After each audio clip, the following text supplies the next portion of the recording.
चलिए दोस्तों, general meeting जो टॉपिक है उसमें जो केस सिनेरियो वाले क्वेश्चन है ये हम लोग वन बाय वन डिस्कस करते हैं। आइए क्वेश्चन नंबर 1 देखो। एक्सन लॉजिस्टिक लिमिटेड एक कंपनी है जो कि पब्लिक लिमिटेड कंपनी होके जिनके शेयर कैपिटल आपको दिए 2 करोड़ इक्विटी शेयर 100 रुपए का है। और the company is engage in the transportation of raw material goods situated in Barbil mining town state of Orissa. ठीक है जी, ये इनका बिजनेस है। आगे बढ़ते हैं। कंपनी अपने बिजनेस को एक्सपांड करना चाहती है और इसके लिए वो अपने ऑब्जेक्ट क्लॉज को चेंज करना चाहती है एमओए के। यहाँ पे क्वेश्चन लिखा हुआ है लेकिन but there was increase, company wants to increase the capital, वो शेयर कैपिटल को बढ़ाना चाहती है क्योंकि जो एमओए में कैपिटल है वो सफिशिएंट नहीं है। Okay, the company decided to call EGM to obtain the approval of the member for increase the authorise capital. Company को अपनी ऑथराइज कैपिटल बढ़ानी तो उन्होंने ईजीएम कॉल किया। यहां तक समझ आ रहा है? 200 करोड़ से लेकर आप ऑथराइज कैपिटल को 250 करोड़ रुपए तक करना चाहते हैं। ठीक है जी, अब आगे बढ़ते हैं। The company decided to hold EGM on 27 August 21। तो ईजीएम कंपनी ने 27 अगस्त को किया and accordingly plan for the manner in which notice agenda expenditure statement was required to be sent to the share holder. ठीक है, after undergoing the relevant provision of companies act and on own article the following aspect were decided with regard to the sending of notice of the EGM that was propose to be held on 27 August 21। मतलब देखो यहां तक एक अपने को समझ आ रहा है कॉन्सेप्ट की ये नोटिस के बारे में कुछ बात कर रहा है। ईजीएम बुला रहे, ईजीएम की नोटिस के बारे में क्या कंपनी ने डिसाइड किया। देखो टोटल 4 बातें डिसाइड की गई है। पहली बात देखो क्या लिखा है, propose date for sending the notice would be 5 August. मतलब कंपनी नोटिस देना चाहती है 5 अगस्त को। अब लॉ में प्रोविजन क्या है? लॉ में प्रोविजन है कि नोटिस 21 क्लियर डेज का होना चाहिए। तो जो हमारी डेट ऑफ मीटिंग है, डेट ऑफ मीटिंग है 27 अगस्त और कंपनी नोटिस दे रही है 5 अगस्त को। ये एक अपने को चेक करना है। आगे बढ़ते हैं। Notice would is sent only by email as an attachment to the email. और जो कंपनी है वो नोटिस किसके द्वारा देना चाहती है? ईमेल के द्वारा। देखिए हम लोग क्वेश्चन पढ़ते पढ़ते लॉ को भी रिकॉल करते हैं ताकि कनेक्टिविटी आसानी से हो, रिवीजन भी हो जाए आपका। सेक्शन 101 में लिखा है नोटिस के बारे में कि जो नोटिस मेंबर को दी जाती है वो कंपनी के पास ऑप्शन है कि कंपनी उसको बाय पोस्ट भी भेज सकती है, मतलब रिटर्न में भेज सकती है या इलेक्ट्रॉनिक मोड से भी भेज सकती है। रूल 18, जो रूल 18 है of the companies management and administration rules 2014, उसमें रूल 18 में इलेक्ट्रॉनिक मोड से नोटिस देना कंपनी को अलाउ किया गया है। तो कंपनी ईमेल से जो नोटिस भेजना चाहती है अटैचमेंट के द्वारा वो बिल्कुल सही है। चलो ठीक है, आगे बढ़ते हैं। इसके बाद अगला पॉइंट है the notice would be given to every member. हाँ जी, मेंबर को देना चाह रहे हैं, लीगल रिप्रेजेंटेटिव को देना चाह रहे हैं डेथ के केस में, और इंसॉल्वेंट को देना चाहते हैं। अब यहां पर लॉ क्या है जरा रिकॉल करेंगे। नोटिस किसको दिया जाता है? तो हमने क्लास में कोड वर्ड किया था कि नोटिस दिया जाता है मैड को। अभी मैड का मतलब क्या हुआ? M for member. अगर मेंबर की डेथ होगी तो उसका जो एलआर होगा असाइनी होगा, और अगर इंसॉल्वेंट होगा तो उसका असाइनी। इनको नोटिस देंगे। A for auditor, D for director. तो ये गड़बड़ है। ठीक है, ये तो दिख रहा है गड़बड़ है क्योंकि आप केवल मेंबर को नोटिस देना चाह रहे हैं जबकि ऑडिटर डायरेक्टर को भी नोटिस देना पड़ेगा। चलो ठीक है, आगे बढ़ते हैं। In the agenda since there was only one item which require approval, there is no need for explanatory statement to be annexed to the notice. Explanatory statement के बारे में सेक्शन नंबर 102 में लिखा हुआ है। 102 में क्या लिखा है कि कोई भी कंपनी जब भी स्पेशल बिजनेस करेगी तो आपको नोटिस के साथ ईएस लगाना पड़ेगा। और एजीएम में 4 ऐसे बिजनेस होते हैं जिनको ऑर्डिनरी बिजनेस बोलते हैं, बाकी सारे बिजनेस स्पेशल बिजनेस है। और सबसे खास बात क्या है, यहां पर जो कंपनी है वो कंपनी ईजीएम कॉल कर रही है और ईजीएम में तो जो भी डिस्कशन होगा वो सब क्या होगा? स्पेशल बिजनेस, मतलब ईएस तो देना ही पड़ेगा। तो यहां पे एक कंपनी गलत है। चलो जी आगे बढ़ते हैं। Article number 34 of the article, company के आर्टिकल के बारे में बात हो रहा है। It is provided that if the company wishes to curtail the requirement of the minimum number of days with respect to length of notice which is provided in the Companies Act, then it can do so provided unanimous board resolution to that effect is passed by the BOD. Okay, मतलब ये क्या बात कर रहा है कि company ने article में लिख के रखा है कि अगर जो लॉ में जो टाइम दिया है 21 डेज का, उसको कंपनी कट शॉर्ट करना चाहती है, मतलब शॉर्टर पीरियड की नोटिस देना चाहती है, तो बीआर बोर्ड रिजोल्यूशन पास करना पड़ेगा यूनिमस रिजोल्यूशन के द्वारा। देखो जी, कंपनीज एक्ट के सेक्शन 101 में साफ साफ लिखा हुआ है कि अगर कोई कंपनी ईजीएम बुला रही है और शेयर कैपिटल वाली कंपनी है तो शॉर्टर पीरियड की नोटिस देने के लिए लॉ में 2 रिक्वायरमेंट है। पहला है मेजोरिटी नंबर वाला तैयार होना चाहिए, और दूसरा उन मेंबर के पास में कम से कम 95% of total paid up capital होना चाहिए। मतलब कंपनी जो बीआर पास करके शॉर्ट करना चाह रही है ये भी गलत है लॉ के अगेंस्ट में। तो ये हमने एक ओवरऑल असेसमेंट किया। अब इसके पेज पे देखते हैं क्वेश्चन क्या क्या पूछता है। हाँ जी बेटा, क्वेश्चन नंबर 1 देखो क्या बोला, which of the statement is correct with respect to date of sending notice and mode of sending notice. मतलब आपको दो चीज पूछा है कि डेट ऑफ सेंडिंग जो नोटिस है वो सही है क्या, और मोड ऑफ नोटिस सही है क्या। देखो मोड ऑफ नोटिस क्या था, इलेक्ट्रॉनिक मोड, ये तो पक्का सही है। अब अपने को डेट के बारे में बात करना है कि सही है कि गलत है। तो एक बार वापस से मैं क्वेश्चन की तरफ लेके जा रहा हूं। देखो भाई, यहां पर क्वेश्चन में क्या दिया है कि कंपनी की मीटिंग कब होने वाली है, 27 अगस्त, और डेट ऑफ मीटिंग कंपनी ने नोटिस कब पोस्ट किया, 5 अगस्त। अब कॉन्सेप्ट क्या देखो आप, एक कॉन्सेप्ट ये है कि जब 21 क्लियर डेज का कैलकुलेशन कैसे होता है कि अगर आप नोटिस पोस्ट से भेजते हो तो उस केस में सेक्शन 20 अट्रैक्ट होता है, वो बोलता है कि 2 दिन के बाद ये माना जाता है कि नोटिस मिला है। पर ये तो आप ईमेल से भेज रहे हो, तो सेक्शन 20 यहां पर एप्लीकेबल नहीं होगा।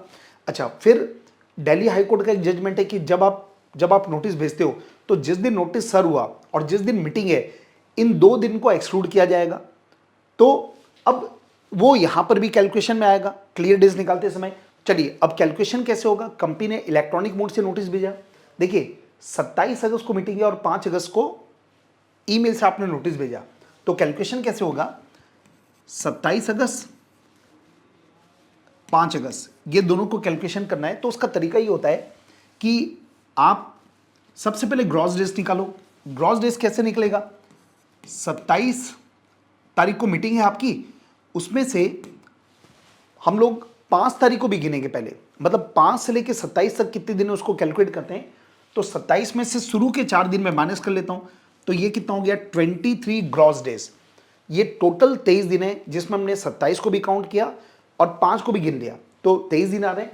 अब क्लियर डेज निकालने के लिए 2 दिन माइनस किया जाएगा, क्योंकि इलेक्ट्रॉनिक मोड से नोटिस भेज रहा है। वो 2 दिन कौन सा है, date of service and date of meeting, इन दोनों को छोड़ दो, आप काउंटिंग में हटा दो। तो ये कितना मिल गया, 21 क्लियर डेज। तो इसका मतलब ये समझ आ रहा है कि ये जो 5 अगस्त की जो नोटिस है ना, वो बिल्कुल सही है। आइए, तो अब ऑप्शन में हम लोग बात करते हैं। पहला बोला yes it is correct, notice email से भेज सकते हैं, लेकिन ये बोलता है 4 अगस्त या उसके पहले देना चाहिए, गलत है।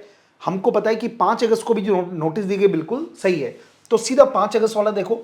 दूसरे में बोला 6 अगस्त को, ये भी गलत है। तीसरा, yes it is correct, notice is send by email and also propose date for sending notice is proper, तो ये इसका बिल्कुल सही आंसर है। चलिए आगे बढ़ते हैं। अगला बोला which of the statement is correct, कौन सा सही है। पहला, notice for EGM can be send by as an attachment to email, ये तो बिल्कुल सही दिख रहा है, लेकिन चलो बाकी भी पढ़ लेते हैं। ईजीएम की नोटिस मैंडेटली बोलता है कि पोस्ट से भेजना पड़ेगा, पोस्ट से भेजना कोई आवश्यक नहीं है, ईमेल से भी भेज सकते हैं, रूल नंबर 18। तीसरा नंबर, ईजीएम की नोटिस को आप अटैचमेंट के द्वारा भी भेजना पड़ेगा, पोस्ट से भी भेजना पड़ेगा, गलत है भाई, एक तरीके से भेजेंगे, दोनों तरीके से भेजने की आवश्यकता नहीं है। और तीसरा, notice for EGM send by way of attachment to email and by advertisement in the newspaper, newspaper में एडवर्टीजमेंट देने की कोई आवश्यकता नहीं है। तो सीधा सीधा आंसर क्या आ जाएगा, ऑप्शन नंबर ए।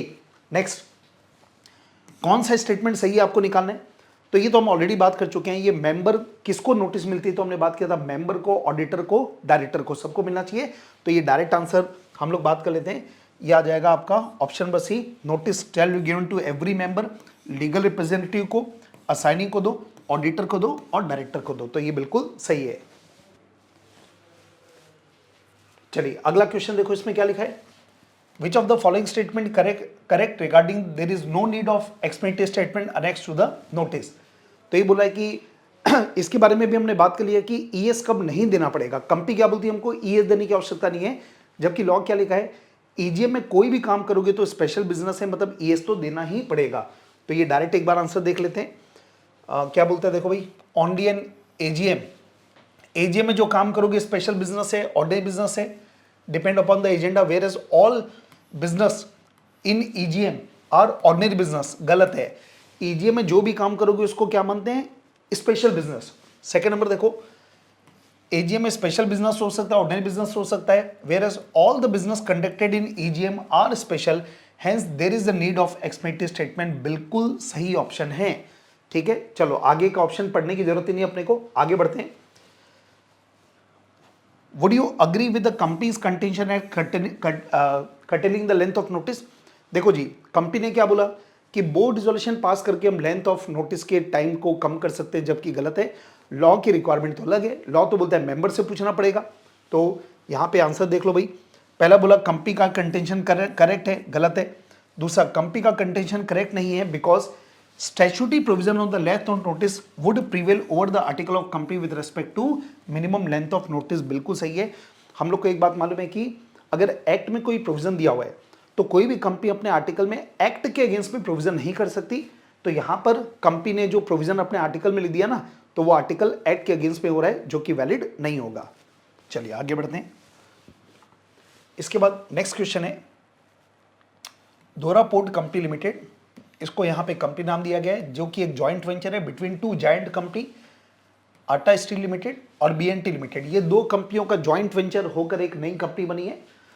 इसका पेडअप कैपिटल है 1500 करोड़ रुपए, 15 lakh equity share 100 rupees each.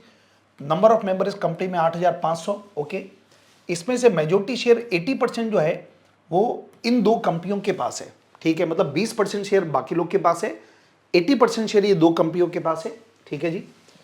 Company ने अपनी ईजीएम कॉल किया 29 मई को, 11 बजे का ईजीएम है। ओके, रजिस्टर्ड ऑफिस में कॉल किया, ठीक है। अब ये कंपनी के ईजीएम में कौन कौन लोग आए मीटिंग में, उसके बारे में बात कर रहे हैं। पहला बोला मिस्टर ए, जो कि रिप्रेजेंटेटिव है आटा steel limited, holding 40% share capital.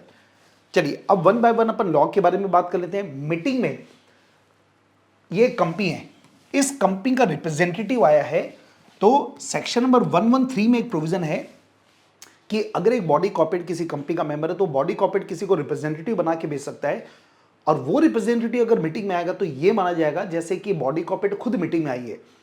और कोरम, जो कि कोरम का प्रोविजन है सेक्शन नंबर 103, कोरम में लिखा है कि जो बॉडी कॉर्पोरेट का रिप्रेजेंटेटिव होगा उसको मेंबर पर्सनली प्रेजेंट माना जाएगा, मतलब कोरम की काउंटिंग में उसको लिया जाएगा। तो कुल मिला के इसको कोरम की काउंटिंग में लेंगे। मिस्टर बी, ये बीएनटी कंपनी लिमिटेड का ये भी रिप्रेजेंटेटिव है, इसको भी कोरम में काउंट करेंगे, मतलब एक ये काउंट हो गया। चलो ऐसा गिन लेते हैं, ये काउंट हो गया, ये भी काउंट हो गया। तीसरा मिसेस सी, जिसके पास 100 शेयर है, ये भी काउंट होगा। मिसेस डी होल्डिंग 500 शेयर, ये भी काउंट होगा। मिसेस सी होल्डिंग 1000 शेयर, ये भी काउंट होगा।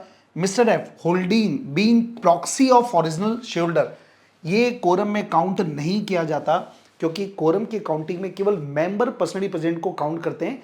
अच्छा, कोरम कितने का होता है तो उसके ऊपर भी बात कर लेते हैं। कोरम का 3 लिमिट है, 5, 15 और 30। तो अगर कंपनी में 1000 मेंबर तक हैं तो 5 का कोरम होगा, अप टू 5000 है तो 15 का कोरम होगा, और 5000 से ज्यादा होगा तो 30 का कोरम होगा। इस कंपनी के नंबर ऑफ मेंबर कितने हैं, 8500, तो इस कंपनी का कोरम कितना होगा, 30 मेंबर पर्सनली प्रेजेंट का होगा। चलो आगे गिनते हैं। तो ये प्रॉक्सी को काउंट नहीं करेंगे। मिस्टर जी के पास 100 शेयर है, ये काउंट होगा। एच के पास 200 शेयर है, ये भी काउंट होगा। तो मीटिंग में इतने ही लोग आए, तो टोटल गिन लो कितने हो गए, 7, मतलब केवल मीटिंग में 7 मेंबर पर्सनली प्रेजेंट है, 7 मेंबर। ओके, चलो आगे बढ़ते हैं। अनदर 25 मेंबर, और भी 25 मेंबर है जिनके पास 500 शेयर है, reported to the meeting at 11:45 AM as there was heavy traffic congestion on the way. बाकी जो 25 लोग कब आ रहे हैं मीटिंग में, 11:45। देखो भाई, मीटिंग का जो टाइम है ना, ये मीटिंग का टाइम क्वेश्चन में दिया है 11 बजे का मीटिंग का टाइम है, और ये लोग कितने बजे पहुंचे, 11:45। चलो अब एक लॉ के बारे में बात करते हैं। सेक्शन 103 में साफ साफ लिखा है कि मीटिंग का जो टाइम फिक्स हुआ है उसके अगर आधे घंटे के अंदर कोरम नहीं आ पाया, मतलब 11:30 बजे तक वेट करना है, तो उस केस में जो मीटिंग है वो मीटिंग एडजर्न हो जाएगी next week, same day same time same place, और any the day time place as the board में डिसाइड। तो कुल मिला के 11:45 तक वेट नहीं कर पाओगे, लॉ में प्रोविजन है, लॉ का प्रोविजन हमेशा प्रीवेल करेगा। चलो, हैवी ट्रैफिक को उन सब से कोई मतलब नहीं है। चलो आगे बढ़ते हैं। Company secretary miss Kripa commences the business at 11 AM, उसने 11 बजे मीटिंग स्टार्ट कर दी as per the schedule time, because there were 5 member personally present other than representative of corporate and proxy. तो ये तो अलग टाइप की बात हो गई। ये क्या बोलता है, जो सीएस है ना, उसने 11 बजे मीटिंग चालू कर दी क्योंकि 5 लोग आ गए थे। और भाई 5 लोग का कोरम यहाँ पे थोड़ी होगा, यहाँ पे कोरम कितना का होगा, 30 लोग का। तो ये सीएस पक्का गलत है। चलो आगे बढ़ते हैं। And the minimum quorum needed for public company was already available, उसका कहना है कि कोरम तो हो गया 5 लोग का, गलत है। However she requested the chairman to go slow on the agenda as she received text message from 25 member that they will shortly join. उसने चेयरमैन को बोला सीएस ने कि भाई थोड़ा मीटिंग को धीरे धीरे चलाओ, होले होले चलाओ, क्योंकि अभी 25 लोग और आ रहे हैं, उनका मैसेज आया हमारे पास। तो कंपनीज एक्ट में मैसेज वगैरह को कोई रिकॉग्निशन नहीं है। एक्चुअल में मीटिंग में आएंगे तो कोरम में काउंट होगा आधे घंटे के अंदर, नहीं तो कोरम में काउंट नहीं होगा। चलो आगे बढ़ते हैं। Accordingly rest of the member join the meeting, बाकी लोग भी मीटिंग में ज्वाइन किए। Main agenda of the meeting was discuss at length. The auditor present in the meeting objected at 11:55 AM, मतलब मैटर वेटर डिस्कस हुए तो auditor ने objection लिया कितने बजे, 11:55 को। क्या बोला? That the quorum as required by the company law was not present. उसने बोल दिया भैया कोरम प्रेजेंट नहीं है, तो आप गलत हो। ऑडिटर बिल्कुल सही बोला, कोरम प्रेजेंट नहीं है, आधे घंटे के अंदर हो जाना चाहिए था। आगे, मीटिंग शुड बी एडजर्न, बोला मीटिंग एडजर्न करो। He said that since meeting started late, meeting late हुआ, therefore it should adjourn to 29th June 21, exactly 1 month from the date present at the time। ओ हो, ये गड़बड़ हो गया। देखो क्या बोल रहे हैं ऑडिटर साहब, यहां तक तो ठीक है कि एडजर्न करो, पर ऑडिटर ने क्या बोला, मीटिंग एडजर्न होगा 1 महीने के बाद, सेम टाइम सेम प्लेस। 1 महीने बाद नहीं, 1 हफ्ते के बाद मीटिंग एडजर्न होती है। तो सीएस भी गलत है, ऑडिटर का ये वाला एडजर्नमेंट सही बोल रहा है, पर ये वाला जो बोला है 1 महीने बाद एडजर्न होगा, ये बिल्कुल गलत है। चलो आगे बढ़ते हैं। अब इसके बेस पे क्वेश्चंस अपने को सॉल्व करने। पहला देखो क्या बोला है, what is the correct position with regard to quorum of the company for EGM held on 29 May 2021। तो करेक्ट पोजीशन क्या है, तो हम लोग को मालूम है कि कोरम तो प्रेजेंट हुआ ही नहीं है। तो ऑप्शन देख लो। पहला बोला कृपा राइट है, गलत है। Correct quorum was rightly ascertained only when 25 member joined the meeting, 5 plus 20 30 member। बोला 30 लोग होते तो उस केस में quorum होता। चलो एक बार और बाकी बढ़ते हैं। The correct quorum was present, present है बोलता है तो एकदम गलत है। अगला point, correct quorum was not ascertained as there was only 7 member personally present at the time of commencement of meeting। देखो बी नंबर क्या बोलता है, correct quorum was rightly ascertained only when 25 member joined the meeting, 5 plus 25 is equal to 30 member। जबकि ये क्या बोला है, the correct quorum was not ascertained as there was only 7 member present at the time of commencement meeting. हमने जब calculation किया था ना, तो यही था कि मीटिंग जब हुआ था उस समय केवल 7 लोग प्रेजेंट है, तो इसलिए quorum प्रेजेंट नहीं होगा। तो इसका आंसर क्या होगा, ऑप्शन नंबर डी। ये बोलता है राइटली ascertained, राइटली तो है नहीं ना, quorum तो राइट हुआ ही नहीं कंपनी का। आधे घंटे के अंदर 7 ही लोग आए थे, 25 लोग आने वाले, उसकी कोई मतलब नहीं होता। चलो आगे बढ़ते हैं। Can the presence of F B counted for the quorum. F कौन था, प्रॉक्सी था, तो प्रॉक्सी को कोरम में काउंट नहीं करते, तो आंसर क्या आएगा, नो। तो he can not be counted as for the purpose of quorum as he is a proxy. चलिए आगे बढ़ते हैं। Is the objection of auditor correct. Auditor ने क्या ऑब्जेक्शन लगाया था, उससे बोला था कोरम नहीं है पहला, और दूसरा बोला था कि मीटिंग को एडजर्न किया जाए, वहां तक ठीक था। एक गड़बड़ ऑडिटर ने बोला था कि 1 महीने बाद एडजर्न होगा, ये गलत है। चलिए ऑप्शन देखते हैं। Yes the auditor is correct about the adjournment of meeting, ये बात तो सही है। Auditor is not correct about the adjournment of meeting, ये गलत है। Yes auditor is correct about the lack of quorum but not correct about the day of holding the adjourn meeting, ये बिल्कुल सही है। क्योंकि आपको क्या बोला है कि ऑडिटर एक जगह सही है, लैक ऑफ कोरम में एडजर्न होगा वो सही है, पर वो जो बोला ना कि एडजर्न कब होगा, 1 महीने बाद, ये गलत है। तो इसलिए आंसर क्या होगा, option number C. Next 4th number देखिए। From the case it was observed that however she requested the chairman to go slow as received text message from 25 member that they will join shortly. Is this practice is allowed under the companies act provision act. क्या companies act में ऐसा है क्या कि text message करके आप meeting को slow down कर सकते हो? आंसर इज नो, ऐसा कोई लॉ नहीं है। तो no, it is never allowed as there is no validity of message being sent at the time of meeting. Meeting के समय मैसेज भेजना कोई अलाउड होता नहीं है, ठीक है। अच्छा एक और 9 देखो, ये क्या है, डी नंबर भी देख लेते हैं। It is not allowed as law provide for requirement of quorum within half an hour from the time appointed for holding the meeting. देखो अब ये 2 पॉइंट है। बी में क्या बोलता है, no it is never allowed as there is no validity of message being sent at the time of meeting. और दूसरे में क्या, no it is not allowed as the law provide for requirement of quorum within half an hour from the time appointed for the meeting. मतलब ये बोल रहा है कि आधे घंटे के अंदर कोरम की रिक्वायरमेंट होनी चाहिए, ये लॉ में प्रोविजन किया हुआ है।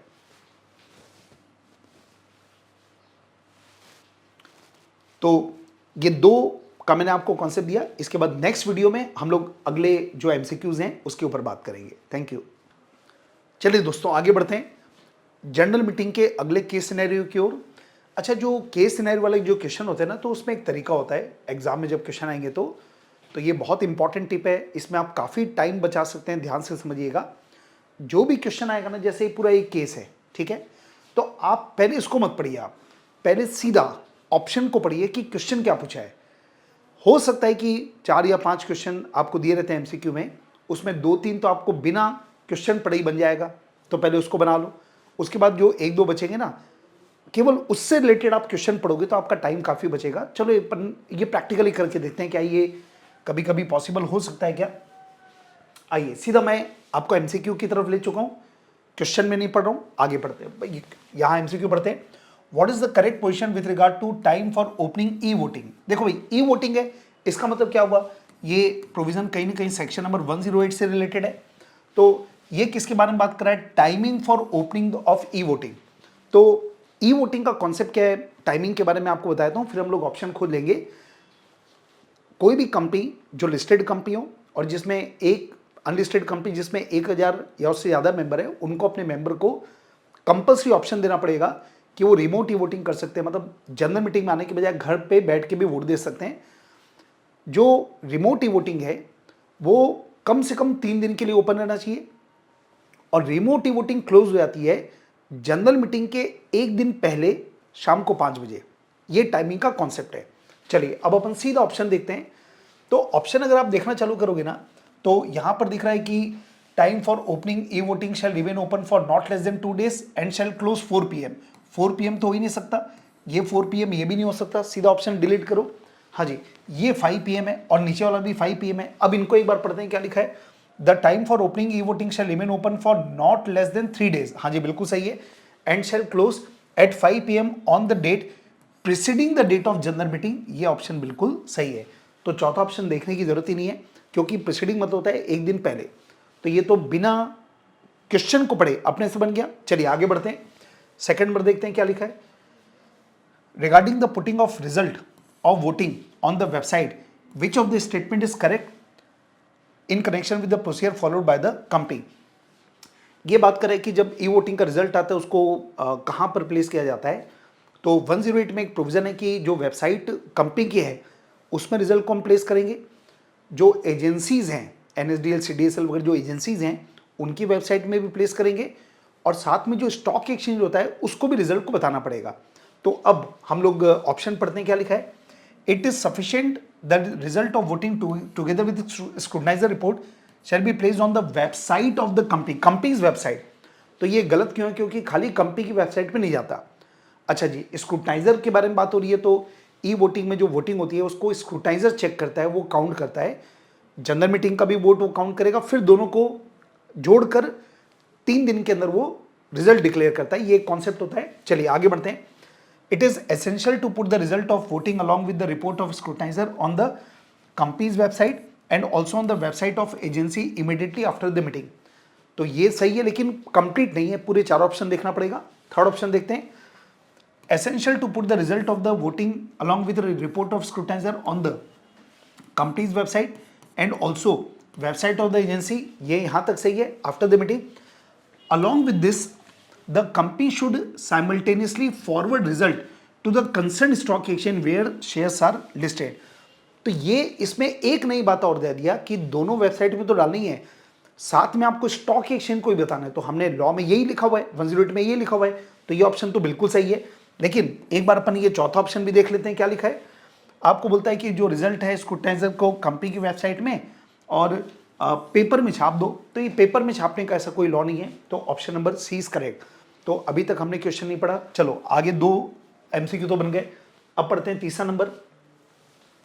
With respect to information in the notice of the meeting about the facility for voting by electronic means and the remote e-voting, which of the following statement should be added to the notice।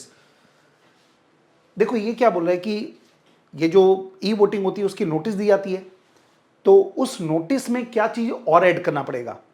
तो हमको अब इसके लिए question को refer करना पड़ेगा कि उसने नोटिस में क्या लिखा है, क्या लिख चुका है, फिर हम बता पाएंगे कि क्या ऐड करना है। तो इसको एक बार मैं लिख देता हूं पेंडिंग। चलो आगे बढ़ जाते हैं एक बार। Regarding the newspaper advertisement, ad decided to be published by the company immediately on completion of dispatch of notice, which of the following statement is correct? देखो इसमें कॉन्सेप्ट क्या है कि जब आप ई वोटिंग की नोटिस देते हो ना मेंबर को, तो मीटिंग के 21 दिन पहले नोटिस देते हैं।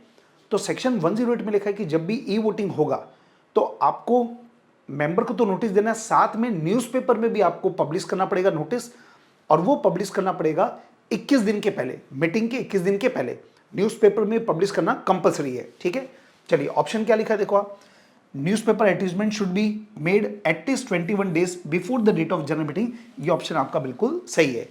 तो ये भी बन गया अपने को बिना केस सिनेरियो पढ़े, ये तो लॉ के बेस पे बन गया, बस खत्म हो गया।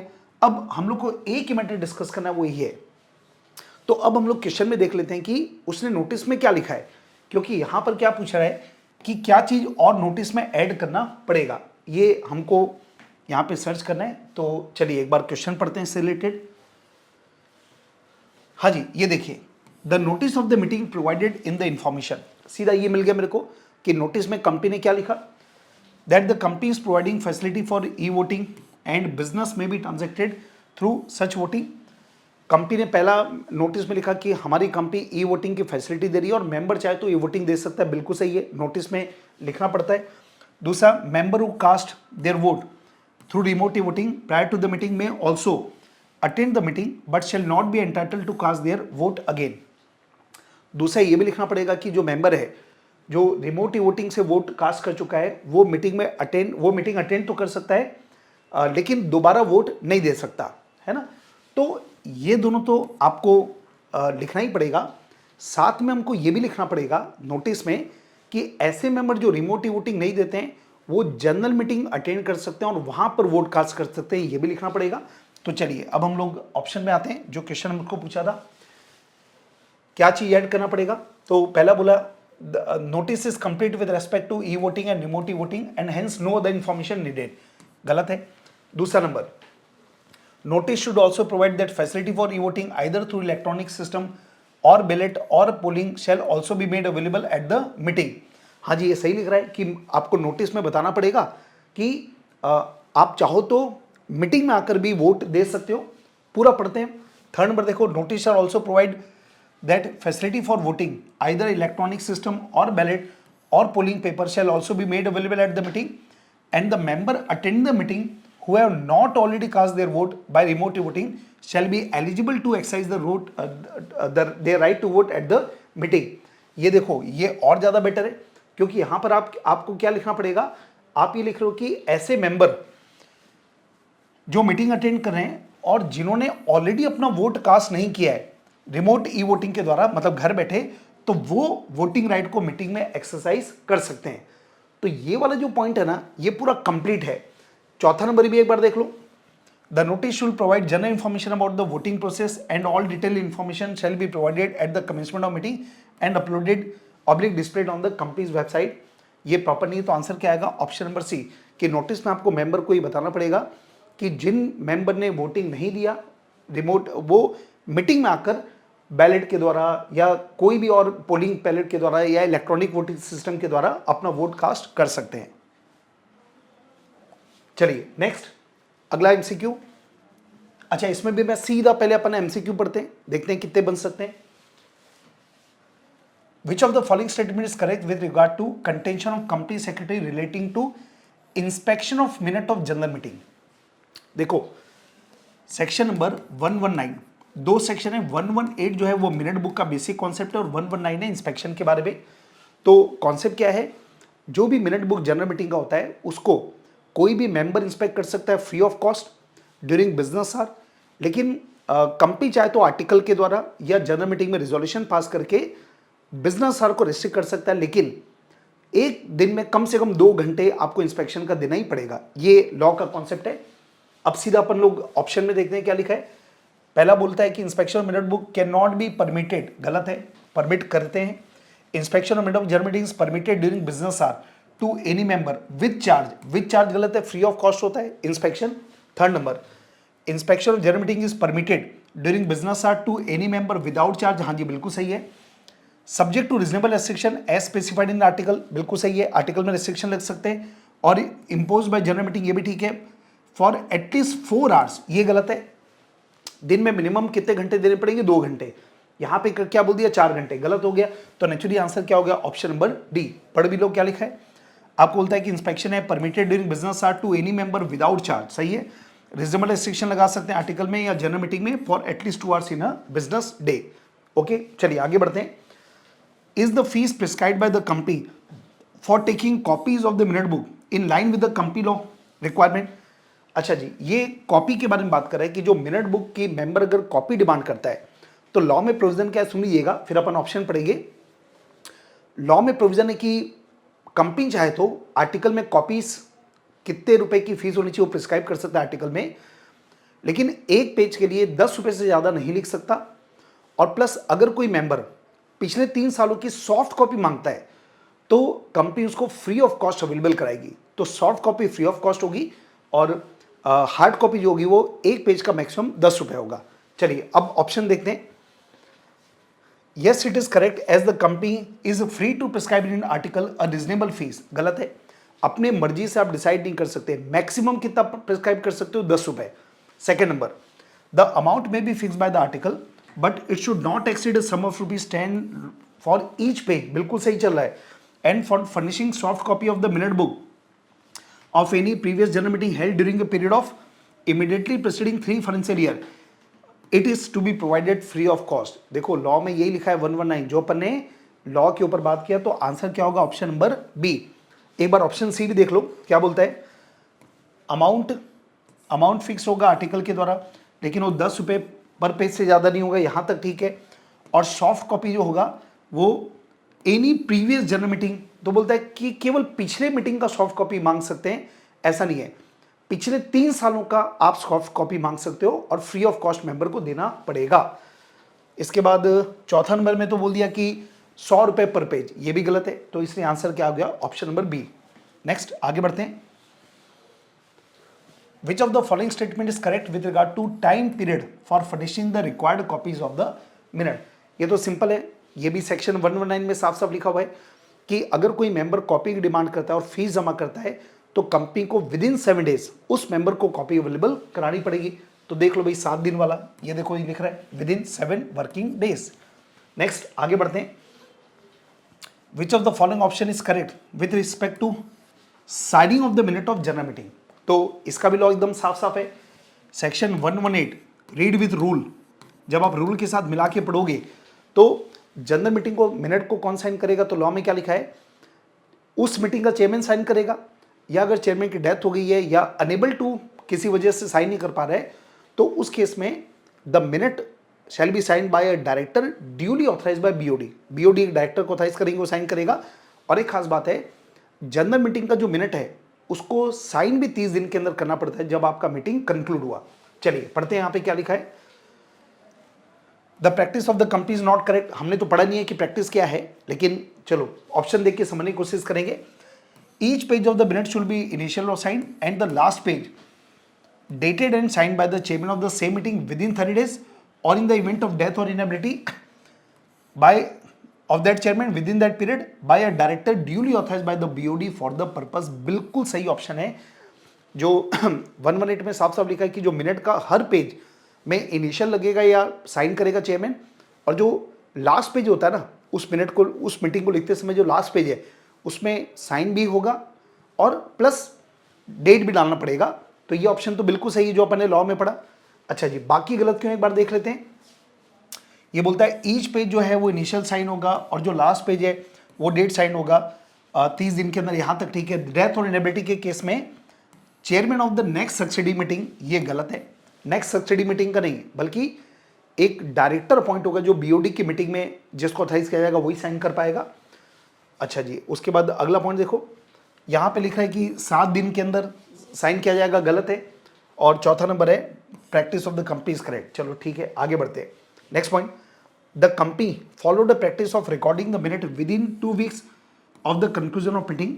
In this regard which of the following statement is correct. ठीक है, अब ये 118 में साफ साफ क्या लिखा हुआ है कि मिनट को कब तक लिखना पड़ेगा, तो आंसर है 30 डेज के अंदर, मतलब जब मीटिंग कंक्लूड हो उसके 30 दिन के अंदर। और ये कंपनी की प्रैक्टिस क्या है कि जब मीटिंग कंक्लूड होगी इसकी 2 वीक के अंदर हम इसको लिखेंगे। तो ये प्रैक्टिस सही है कि नहीं है? 100% सही है भाई। 30 दिन का मैक्सिमम टाइम लिखने के लिए आप 2 हफ्ते में लिख रहे हो तो बिल्कुल सही है। तो ऑप्शन देख लो, the practice of the company is correct in recording the minute within 2 week from the conclusion of meeting, ये ऑप्शन बिल्कुल सही है। अच्छा जी, बाकी ऑप्शन एक बार चेक कर लो। दूसरे में लिखा है कि कंपनी की प्रैक्टिस गलत है क्योंकि 7 दिन के अंदर लिखना चाहिए, गलत है। इसके बाद अगले में 10 दिन के अंदर लिखना चाहिए, ये भी गलत है। और थर्ड लिख रहा है इनकरेक्ट है, within 2 week it should be recorded within 14 working days, ऐसा कुछ नहीं है। लॉ में क्या लिखा है, 30 दिन के अंदर, तो इसलिए ये वाला भी ऑप्शन हो गया। तो अभी तक के दोनों एमसीक्यू हमने जो बनाए हैं उसमें हमने क्वेश्चन पढ़ा ही नहीं है। तो बेटा यही तरीका होता है कि जब आप कोई भी एग्जाम में जब आप बनाओगे ना, तो पहले ये सब सिनेरियो मत पढ़ना, पहले सीधा ऑप्शन पढ़ना, एमसीक्यू पढ़ना, उस और लॉ को तो दिमाग में आपको रखना ही पड़ेगा, तो उसको देखकर बन रहा है। चलो ये एक और ट्राई करते हैं, इस क्वेश्चन में भी सीधा अपन ऑप्शन पे चलते हैं। और ये जितने क्वेश्चन है वो सब आपके आईसीआई में है या पास एग्जाम का है, एमटीपी का, एटीपी का है, मतलब सब इंस्टीट्यूट के खजानों से ही ढूंढ कर ये सब क्वेश्चन लाए गए यहाँ पे। चलिए पढ़ते हैं। The second meeting of BOD of GSWX Private Limited was held on 7 September 2018 for the financial year 18-19. The minute of second meeting of the board must contain, ये BOD के बारे में बात हो रही है। देखो आप, बोर्ड ऑफ डायरेक्टर की जो मीटिंग है उसके मिनट के ऊपर बात हो रही है। तो एक बार पहले लॉ समझ लेते हैं। 118 सेक्शन नंबर 118, इसमें एक बात लिखी कि जो बोर्ड मीटिंग या कमिटी मीटिंग का जब मिनट लिखेंगे तो उस मीटिंग में जितने भी डायरेक्टर मीटिंग में प्रेजेंट है उन सब का नाम लिखा जाता है। और अगर रिजोल्यूशन पास हुआ है तो जो जो डायरेक्टर ने उसके अगेंस्ट में वोट दिया है उनका भी नाम लिखा जाता है। मतलब बोर्ड मीटिंग को लिखते समय दो लोगों के इंपॉर्टेंट बात है, एक तो जो डायरेक्टर प्रेजेंट है उनका नाम होगा, और अगर रिजोल्यूशन पास हुआ है तो जो डायरेक्टर ने अगेंस्ट में वोट डाला था उनका भी नाम लिखा जाएगा। चलिए अब उसके बेस पर हमको क्वेश्चन पता नहीं क्या है, लेकिन एक बार ऑप्शन देके समझने की कोशिश करते हैं। पहला बोला name of director mister you who was absent from the meeting held, मतलब ये क्या बोला, किसका नाम लिखना है, जो एब्सेंट है। एब्सेंट नहीं, जो प्रेजेंट होता है उसका नाम लिखते हैं। आगे बढ़ते हैं, तो ये गलत हो गया पक्का। Name of all the director KNRUW comprise board of director of this, ये भी गलत है। क्यों गलत है, सारे डायरेक्टर का नाम नहीं लिखना है, जो प्रेजेंट है उन्हीं का नाम लिखना है। ठीक है, आगे बढ़ते हैं। Name of one director mister you who was absent and at least one director who was present in the meeting, ये भी गलत है। बोला एक यू का नाम लिखो और कोई भी एक का लिख दो, गलत है। Name of the director KNRW who were present in the meeting of the BOD held on 7 सितंबर, ये बिल्कुल सही है। मतलब क्वेश्चन में अपने को पढ़ने की जरूरत ही नहीं है, साफ साफ ऑप्शन में क्या दिया है, ये 4 डायरेक्टर जो मीटिंग में प्रेजेंट थे उनका नाम लिखो, तो यही सही है। अब क्वेश्चन में लिखा होगा कि इतने डायरेक्टर है, 5 और 1 एब्सेंट था और 4 प्रेजेंट थे, तो अपना तो ऑप्शन देख के ही बन गया। आगे बढ़ते हैं। इन case of resolution talked in the case study the minute of second meeting of the BOD this held on must contain, अभी आपको और बोला कि उस मिनट में और क्या होगा। चलिए पढ़ते हैं ऑप्शन देखकर। Name of any 2 director who were present in the meeting and vote in the resolution, गलत है। बोला कोई भी 2 डायरेक्टर जो प्रेजेंट हो उसका नाम लिखो, ऐसा तो लॉ ही नहीं है। आगे name of the director mister W who voted against the resolution, बिल्कुल सही है। ये पढ़ के समझ आ रहा है कि एक डायरेक्टर ऐसा है जो अगेंस्ट में वोट दिया था। लॉ में क्या लिखा है, जो प्रेजेंट है उनका भी नाम लिखो, और जो एब्सेंट है, मतलब अगर रिजोल्यूशन पास हुआ तो जो एब्सेंट है उसका भी नाम लिखो। तो यहाँ पे एब्सेंट कौन है, मिस्टर W, तो इसलिए उसका भी नाम लिखना पड़ेगा। और भी देख लो, KNR जिन्होंने फेवर में वोट दिया था उसका नाम लिखो, फेवर वालों का नाम नहीं लिखते, जो अगेंस्ट में उसका नाम लिखते हैं। चौथा नंबर, name of all the director who had right to attend the meeting, मतलब सारे डायरेक्टर का नाम लिखो, ऐसा नहीं है, 2 ही लोग का नाम लिखते हैं, जो प्रेजेंट हैं और जिन्होंने अगेंस्ट में वोट दिया। चलिए next point. The opinion of one of the director, Mr. K, was that minute of second meeting of the BOD of this must be prepared and enter in the minute book of the meeting of the BOD by the end of October 2018. The opinion of K is incorrect. K is incorrect because of the following. देखो ये क्या बात कर रहा है कि एक director ने बोला कि जो मिनट है उसको अक्टूबर के एंड में रखो, अक्टूबर के एंड में लिखो। अब यहाँ पे लॉ क्या है, लॉ में सेक्शन 120 में साफ साफ ये दिया हुआ है कि जिस दिन मिनट बना जिस दिन मीटिंग कंक्लूड हुआ उसके विद इन 30 डेज आपको मिनट को लिखना पड़ेगा, चाहे वो बीओडी का हो या जनरल मीटिंग का हो या कोई भी हो, ठीक है। अब हमको इसके पहले ये देखना पड़ेगा कि आखिर मीटिंग कब हुआ।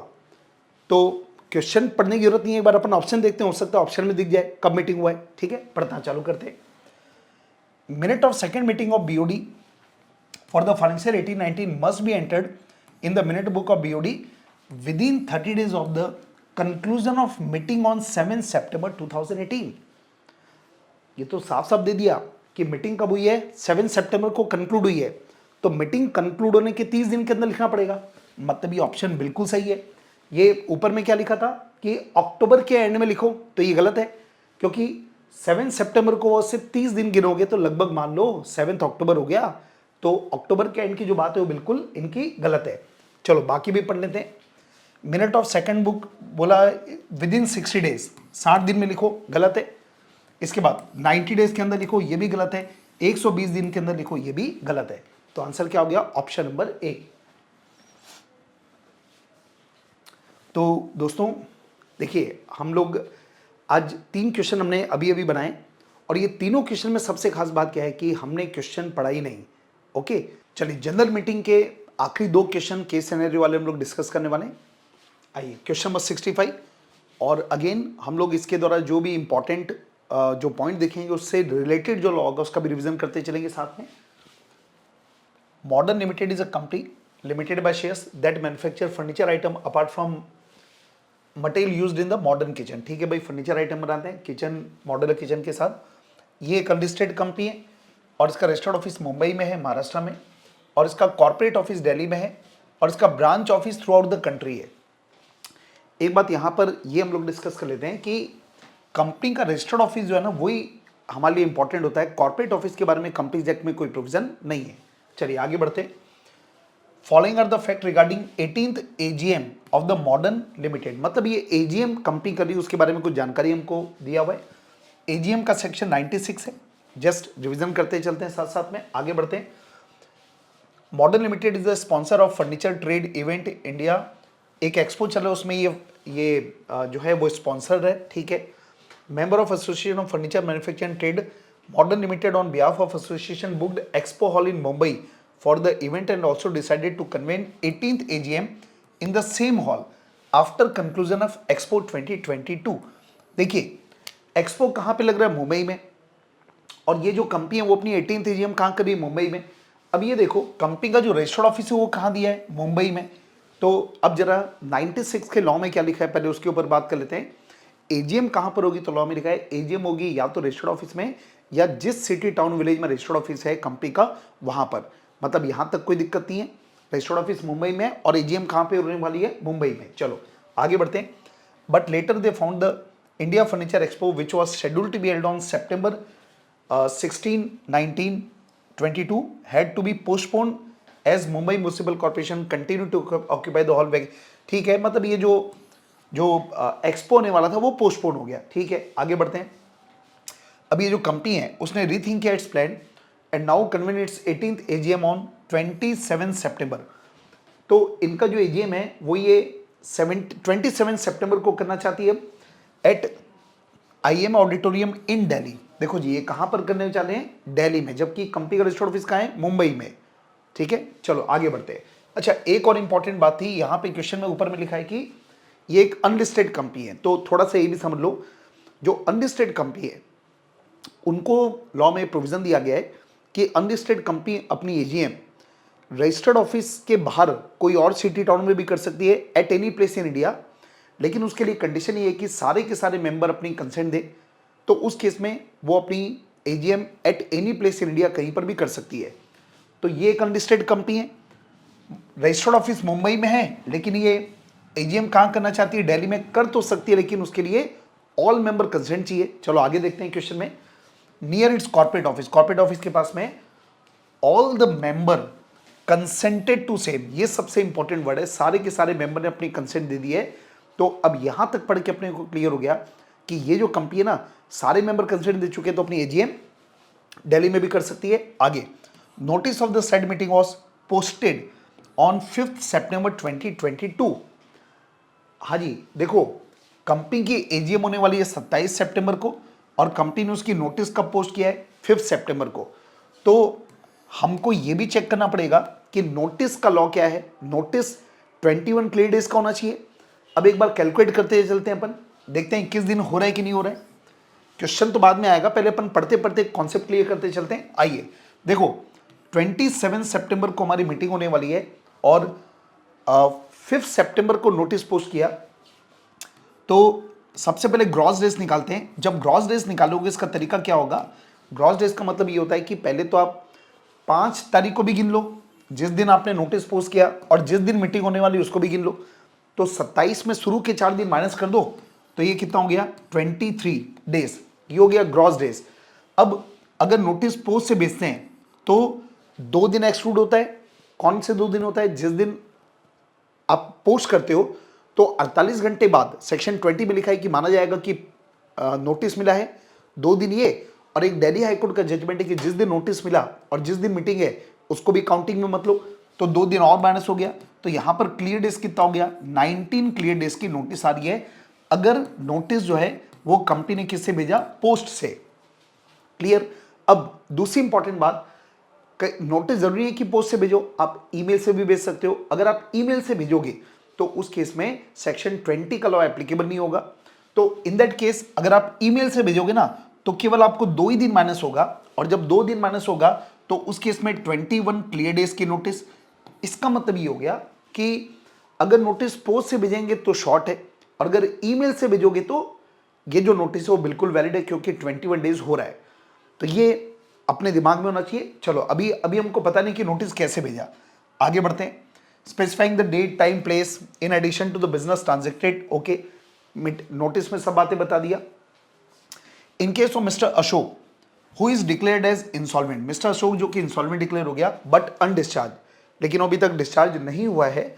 Notice was sent to assignee while willful omission was made in giving notice in case of miss Anjum. ये 2 बातें बोल रहा है। एक है कि जो मिस्टर अशोक है वो इंसॉल्वेंट हो गया, तो सेक्शन 101 नोटिस का लॉ है, सेक्शन नंबर 101 में क्या लिखा है कि नोटिस अगर कोई पर्सन, अगर कोई मेंबर इंसॉल्वेंट हो गया तो नोटिस उसके असाइनी को दी जाएगी। तो ये तो सही है। और लॉ में एक बात लिखा है कि अगर गलती से किसी को नोटिस नहीं दिया, अगर गलती से किसी को नोटिस नहीं मिला तो उस केस में मीटिंग इनवैलिड नहीं होगी। लेकिन यहां पर क्या लिखा है, willful omission was made in giving notice to miss Anjum, मतलब जानबूझकर, विलफुल जानबूझकर नोटिस नहीं दिया गया अंजुम को, तो ये तो गलत है। अनजाने में एक्सीडेंटल ओमिशन है तब तो मीटिंग वैलिड होती है, पर ये तो जानबूझकर किया गया तो मीटिंग, तो नोटिस ये वैलिड नहीं है। चलो आगे बढ़ते हैं। At the meeting Singh was elected as chairman, Singh को चेयरमैन इलेक्ट किया गया बाय शो ऑफ हैंड, ठीक है। While mister Manohar registered is dissent on the appointment of mister Singh as the chairman of the meeting, show of hand से chairman appoint हुआ और एक member ने ऑब्जेक्शन ले लिया चेयरमैन के बारे में। Sought a poll to elect of the chairperson, उसने बोला कि चेयरमैन का इलेक्शन पोल से कराओ। अब देखो 104 एप्लीकेबल होगा चेयरमैन के केस में। चेयरमैन का लॉ क्या है, अनलेस आर्टिकल अदरवाइज प्रोवाइड, जो कोई भी मीटिंग, जनरल मीटिंग का चेयरमैन इलेक्ट होगा शो ऑफ हैंड से, लेकिन अगर पोलिंग की डिमांड होती है तो उस केस में चेयरमैन को इलेक्ट करने के लिए पोलिंग कराई जाएगी। फिर पोलिंग का जो चेयरमैन होगा उस चेयरमैन को आगे मीटिंग में चेयरमैन बनने का अधिकार है। शो ऑफ हैंड वाला जो चेयरमैन है ना, वो चेयरमैन की ऑफिस जो है वो खत्म हो जाएगी वहीं पर, और नया चेयरमैन इलेक्ट होगा पोलिंग के द्वारा। चलो आगे बढ़ते हैं। अभी क्या बोलता है, mister Manohar has substantial voting right of a company being a part of the promoter group, ये जो मनोहर है उसके पास बहुत सारे वोटिंग राइट है।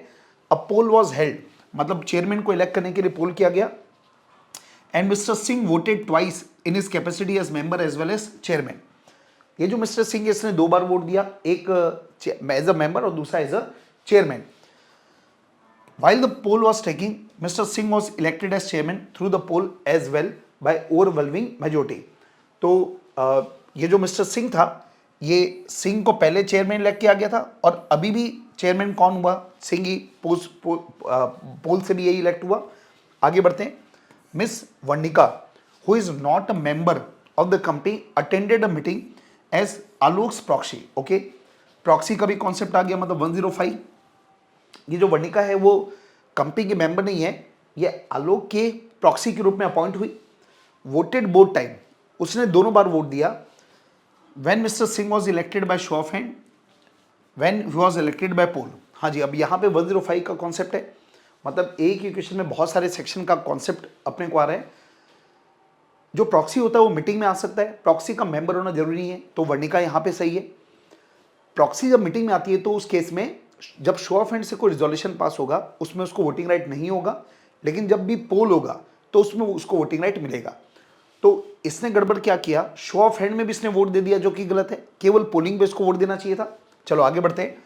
When she was initially voted, she raised her hand in favor of the electing Mr. Singh as the chairman, while during the election through a poll she cast a vote against। Show of hand में उसने fair में vote दिया था, polling में उसने against में vote दिया। Show of hand में तो वोटिंग का राइट उसको है ही नहीं।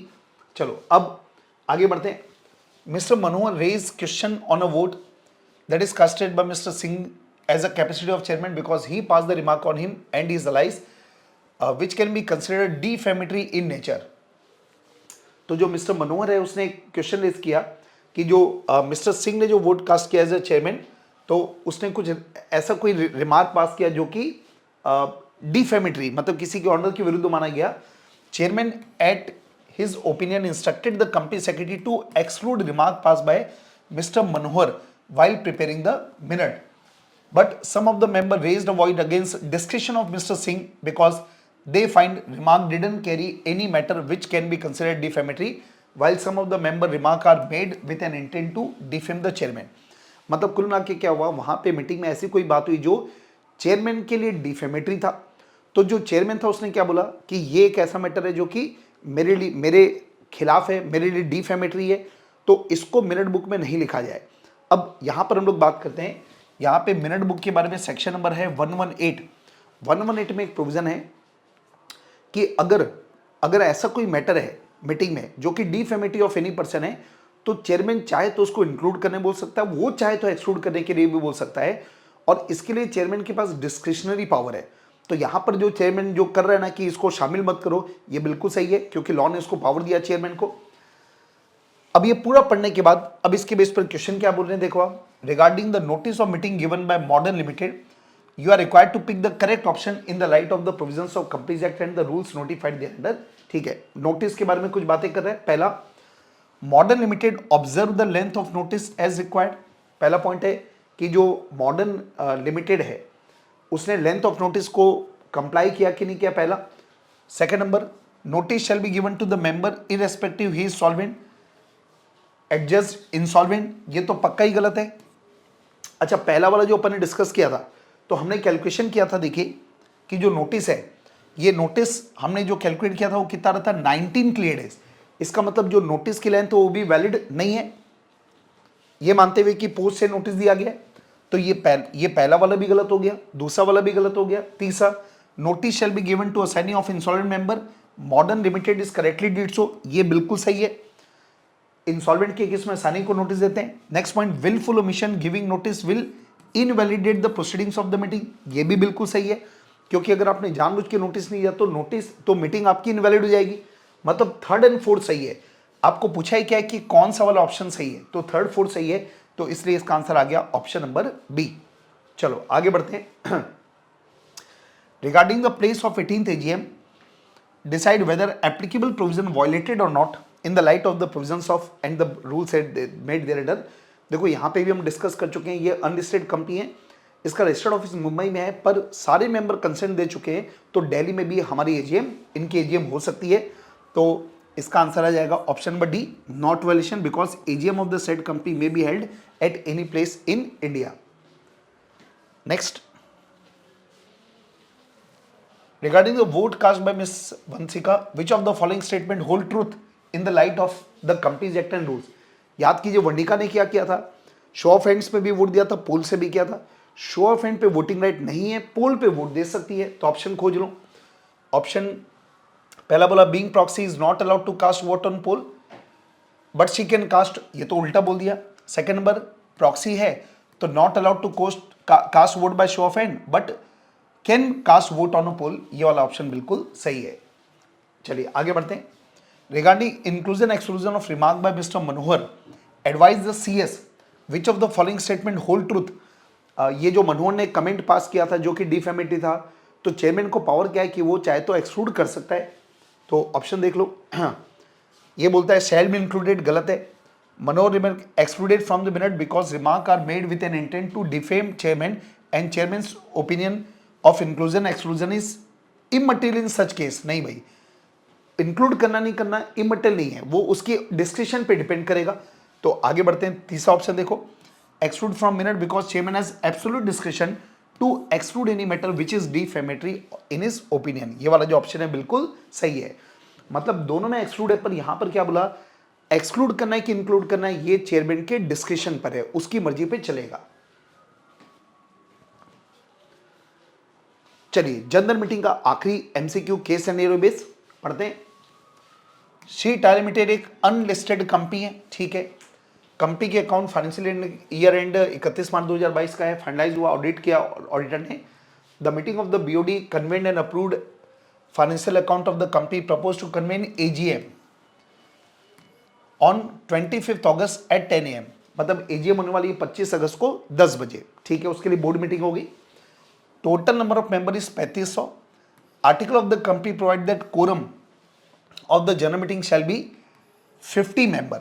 एक बार रुक जाओ, कोरम 103, कोरम के बारे में लॉ क्या लिखा है कि अगर 1000 तक मेंबर हैं तो कोरम होगा 5 मेंबर पर्सन रिप्रेजेंट, 1000 से ज्यादा लेकिन अप टू 5000 है तो कोरम होगा 15 member personally present, 15 member personally present, ये होता है कोरम, 15 मेंबर पर्सनली प्रेजेंट।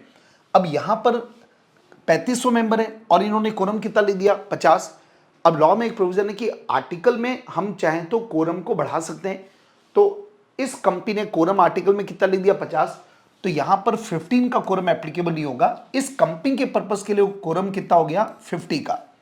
चलो आगे बढ़ते हैं। On the day of meeting only 10 members were physically present, केवल 10 ही लोग आए, मतलब कोरम नहीं हुआ। आगे, even after waiting for 30 minutes quorum was not present, accordingly the meeting was adjourn. हाँ जी सर, 103 का लॉ क्या बोलता है, जो मीटिंग का टाइम फिक्स किया गया है, मीटिंग का टाइम था आपका 10 बजे, आधे घंटे तक वेट करना पड़ेगा, मतलब 10:30 बजे तक। अगर आधे घंटे के अंदर कोरम नहीं हुआ तो उस केस में the meeting shall be adjourn to the next week same day same place और any other day time place as the board में डिसाइड, ये लॉ में प्रोविजन है। चलो आगे बढ़ते हैं। तो यहां तक तो सही है, मीटिंग एडजर्न कर दिया same day in the next week at the same time and place, यहां तक सब okay. Next, however on the same day in the next week, that is Thursday 1st September, same venue which was available from 3 PM only, the BOD agreed to conduct the meeting from 3 PM and all the members were informed individually via mail and published in the newspaper, ठीक है। Law में ऐसा provision भी है कि BOD चाहे तो day time place को बदल सकती है, तो बदल दिया, कोई दिक्कत नहीं है। आगे बढ़ते हैं। Adjourn meeting started at 3 PM on 1st September। The quorum required as per the article was 50, article में 50 था और 75 मेंबर प्रेजेंट थे, मतलब कोरम की कोई दिक्कत ही नहीं है। Out of 75 member attending meeting 25% were having the residence near the venue of AGM and rest of the meeting were staying far away, ठीक है। 75 में 25 लोग पास में रहते हैं, 50 लोग दूर रहते हैं, उससे अपने को कोई मतलब ही नहीं है। Due to heavy rainfall and scarce availability of public transportation 40% left the meeting so that they can reach home. 75 थे, पानी तेज गिरा तो 40 लोग छोड़ के चले गए, मतलब कितने बचे, 35, और कोरम कितने लिखा हुआ था, 50 का। चलो ठीक है जी, आगे बढ़ते हैं। By the time only ordinary business would be approved and 2 special business agenda were pending for the approval by the member. मतलब ये बता रहे कि कुछ रिजोल्यूशन पास हो गए थे, फिर कुछ मेंबर उठ के चले गए और 2 मैटर और बचे हुए थे, ये इन्होंने यहाँ पे प्रोविजन दिया है। अब इसके बेस पर हमको एमसीक्यू बताना है। पहला बोला, the general meeting of shareholder was decided to be scheduled determined by which date notice of the share holder should be given to the member. आपको ये बोला है कि नोटिस कब तक देना है, तो पहले देखो कि हमारी मीटिंग की डेट क्या है। इस क्वेश्चन में दिया हुआ था कि हमारी जो जनरल मीटिंग है, वो जनरल मीटिंग ये यहाँ पे दिया है, देखिए आप, ये जो जनरल मीटिंग है वो 25 अगस्त को हम करने वाले हैं। अब लॉ में प्रोविजन क्या है, लॉ में प्रोविजन दिया है कि जो मीटिंग होती है उस मीटिंग के लिए आपको 21 क्लियर डेज की नोटिस देना पड़ेगा। और 21 क्लियर डेज कैसे निकलेगा, 25 अगर हम नोटिस 1 अगस्त को देते हैं, सीधा सीधा तरीका क्या होता है, नॉर्मल कैलकुलेशन कैसे होगा नोटिस की डेट निकालने का, जिस डेट पे मीटिंग होने वाली है आप उसमें से 24 दिन को माइनस कर लोगे ना तो ये डेट आ जाती है। सिंपल तरीका। कितने दिन माइनस करने आपको? 24 दिन। तो 25 में से 24 माइनस कर दिया तो कितना हो गया? 1 सितंबर। इसका मतलब क्या हुआ, अगर 1 सितंबर को आपने नोटिस भेजा, 1 सितंबर को नोटिस भेजोगे तो 21 क्लियर डेज का कॉन्सेप्ट लग जाता है। कैसे देखो आप, अगर मैं 1 तारीख से लेके 25 तारीख तक गिनूं, एक तो ये कितने दिन हो गए? 25 दिन। उसमें से 2 दिन और 2 दिन 4 दिन माइनस किया जाता है, तो जब आप 4 दिन माइनस करोगे तो कितना आ जाएगा? 21 क्लियर डेज। तो अगर नोटिस पोस्ट से भेजी जाएगी तो उस केस में आप 1 सितंबर को, सॉरी सितंबर नहीं अगस्त, 1 अगस्त को, 1 अगस्त को भी अगर आप नोटिस भेजोगे ना तो आपकी नोटिस वैलिड होगी। लेकिन अगर आप ईमेल से नोटिस भेजोगे तो 1 तारीख नहीं 3 तारीख को भी भेजोगे तो वैलिड होगा, क्योंकि ईमेल से जब आप भेजते हो तो केवल 2 ही दिन माइनस होता है, जबकि पोस्ट से भेजोगे तो 4 दिन माइनस होगा। अब यहां पर इस क्वेश्चन में प्रॉब्लम क्या, देखो आप 1 अगस्त भी दिया, 3 अगस्त भी दिया हुआ है, और क्वेश्चन में दिया नहीं है आपको कि नोटिस पोस्ट से भेजा कि ईमेल से भेजा। तो यहां पर आईसीएआई ने एक एजम्पशन लिया है, ये प्योरली एजम्पशन है कि नोटिस ईमेल से भेजा, इसलिए इंस्टीट्यूट का जो आंसर है ना वो क्या है? 3 अगस्त। तो ये क्वेश्चन में मैं लैकुना मानूंगा, और आप चिंता नहीं करना, अगर एग्जाम में क्वेश्चन आ गया ना तो आईसीएआई उसको टेक केयर करेगा। भाई मैं चाहूँ तो बाय पोस्ट मानूंगा तो उस केस में आंसर क्या होगा? 1 अगस्त। लेकिन अगर मैंने माना कि ईमेल से तो 3 अगस्त। अभी आईसीआई की प्रॉब्लम है, ये ऑप्शन गलत है उनका, कुछ क्लियर नहीं दिया, क्लियर बोलता तो अलग बात थी। तो ये दोनों आंसर सही है। तो पर आईसीआई ने आंसर क्या दिया? 3 अगस्त को, इस एजम्पशन के साथ कि नोटिस ईमेल से भेजा होगा। चलिए आगे बढ़ते हैं। Whether adjournment of general meeting of shareholder of Sheela for want of quorum was justified as per the requirement of the Companies Act। आपको बोला है कि जो एजीएम एडजर्न हुआ क्या है जस्टिफाई है? बिल्कुल जस्टिफाई है, क्योंकि अगर आधे घंटे के अंदर quorum नहीं होता तो मीटिंग शैल बी एडजर्न। तो यहां पे देख लो, पहला बोला yes it is justified since quorum was not present within 30 minute from the time appointed for holding the meeting. तो इसलिए आंसर बिल्कुल सही है। आगे बढ़ते हैं। What will be the quorum general meeting of shareholders? The number of member is 3500। देखो इस क्वेश्चन में 3500 है तो वैसे तो 15 मेंबर का है, पर आर्टिकल में अगर आप ज्यादा लिखोगे तो आपका quorum वही होगा आपकी कंपनी का। तो यहां पर आंसर क्या आएगा? 50। ध्यान रखना 15 नहीं आएगा, यहां पर क्या आएगा? 50, क्योंकि इस क्वेश्चन में आर्टिकल में 50 लिखा हुआ है, ज्यादा लिखा हुआ है।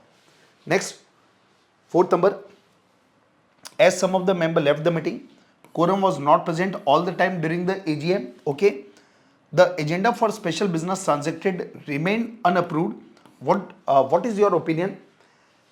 आपको क्या बोला है कि कुछ मैटर डिस्कस हो गए, कुछ मैटर डिस्कस होने बचे और कोरम नहीं हुआ, तो उस केस में क्या होगा?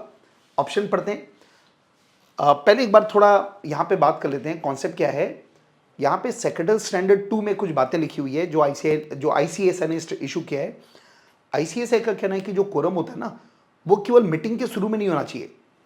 The quorum should be present throughout the meeting, मतलब हर मैटर के पहले कोरम अगर होगा तभी वो डिस्कशन हो पाएगा। जैसे फॉर एग्जांपल आपने एक मीटिंग कॉल किया, उस मीटिंग में 4 मैटर आपको डिस्कस करने थे, 4 में से पहला काम आपने कर लिया, दूसरा काम कर लिया, यहाँ पर कोरम था, उसके बाद में कुछ मेंबर उठ के चले गए, अब कोरम नहीं है। अगर अब कोरम नहीं ना तो ये 3rd और 4th मैटर आप डिस्कस नहीं कर पाओगे। तो ये उसी के ऊपर क्वेश्चन पूछ रहा है। चलिए ऑप्शन देखते हैं। Quorum once present at the beginning is enough, गलत है। क्या बोला है? एक बार शुरू में कोरम हो गया तो आप कोई भी काम कर लो, ऐसा नहीं है जी। Second number, quorum should be present all the time when the meeting is in progress, any item which could not be approved by member for want of quorum shall be treated as nil, ये बिल्कुल सही है। आपको क्या बोल रहा है? Quorum पूरे मीटिंग के दौरान होना चाहिए, अगर मीटिंग में कोरम नहीं हुआ तो उसके बाद वाले काम आप नहीं कर पाओगे, बिल्कुल सही है। बाकी तो ऑप्शन ही गलत है। तो दोस्तों जनरल मीटिंग के हम लोग ने कंप्लीट रिवीजन के थ्रू और बहुत सारे एमसीक्यू डिस्कस कर लिए। तो मेरे को उम्मीद है कि अगर आप ये वीडियो देखेंगे ना तो आपका पूरा एक कॉन्सेप्चुअल रिवीजन भी होगा, और जनरल मीटिंग के अलावा बाकी भी जो हर चैप्टर है कंपनीज एक्ट के, उसके ऊपर ऐसे एमसीक्यू हम लोग ने चैनल में डाल के रखा है। तो आप दूसरे चैप्टर्स हैं उनको भी रिवीजन करने के लिए आप ये जरूर एमसीक्यू देखिए। Thank you.